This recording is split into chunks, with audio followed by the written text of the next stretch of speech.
Hello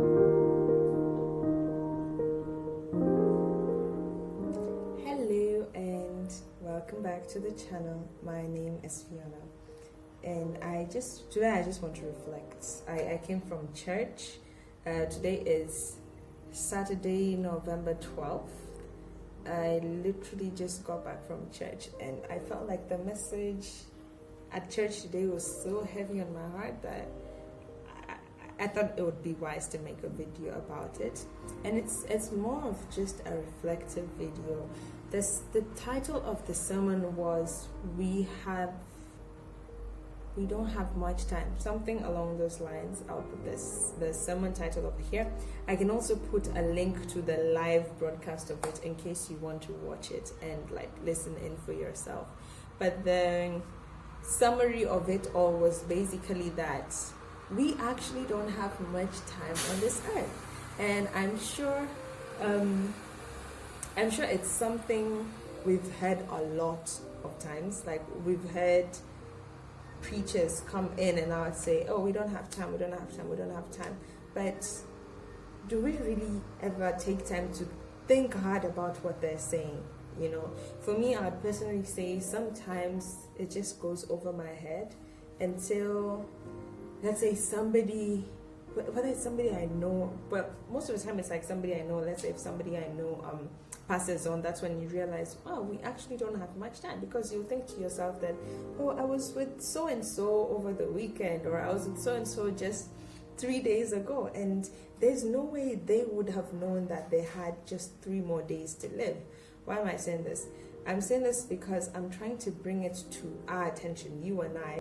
I'm trying to bring it to you and I's attention that we have to be more cognizant of the times that we're living in. When the speaker was speaking, I was thinking to myself that, you know what, I'm actually not a citizen of this world. Like, I live in this world, I live in this earth, but I'm not of this world, because my Father has sent me here for a reason. And it's the same thing with you as well. You have been sent to earth for a reason. And when that reason or that purpose has been fulfilled, time will be up for you. Let me give an example. So let's say, for instance, I represent my country in a different country, right? So my country will send me to that country to represent them, maybe make the decisions that need to be made. There are probably things that I'll be overseeing in that country. And when my time in that country is done, I will either be taken back to my country or referred to another country to begin the process again and do what I'm supposed to do over there. Now, supposing I'm taken to that different country, let's say country A. I'm from country A, but I'm taken to country X.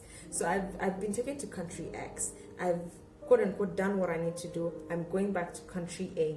And the president of my country, country A, looks at me and says, Fiona, you didn't do what I sent you to do. Like, none of it has been done. Do you really think he's going to appoint me again? Do you think he's going to be happy? Do you think he's going to be excited about it? But supposing I do exactly what he sent me to do and I go back, of course he's going to say, oh, congratulations, you have done well. So I know I can trust you when I sent you, right? God has sent each one of us here on earth with a purpose. There's a mandate that he's put upon all of our lives.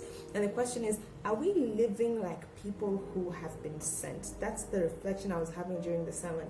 Are we reflecting that we have a master who is the King of Kings and the Lord of Lords, and he has appointed us as his servants here on earth to do a particular thing, and there's a clock that is ticking for each one of us, so every single second wasted actually matters. Let's put it this way. I heard a quote that was very deep. I don't remember who said it, but it says that a sweat in the training ground, this is for soldiers who are training to go to war, a sweat lost at the training ground is a drop of blood saved in the battlefield.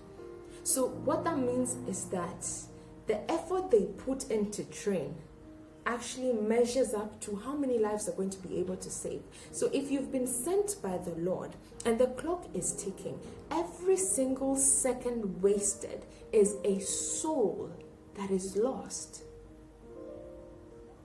So then I think to myself, how many seconds have I wasted? How much time have I wasted how much more time do I have before I'm called home? Because we all have a probation point, right? The time is ticking for each one of us. Maybe you have 3 minutes, maybe you have 3 days, maybe you have 1 week, maybe you have 2 months, 2 years, 10 years. None of us know until the time comes. Do you think God is going to come before you and say, well done, good and faithful servant, you have served with all your heart? Or do you think he's going to say, I knew you not? Or do you think he's going to ask you, what have you done with everything I gave you? You know,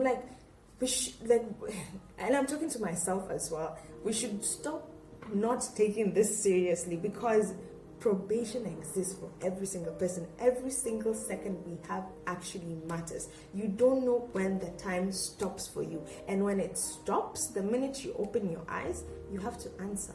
You have to answer to your king. You have to answer to your maker. You have been a servant. You were sent out. You were sent out to do something. Did you do it?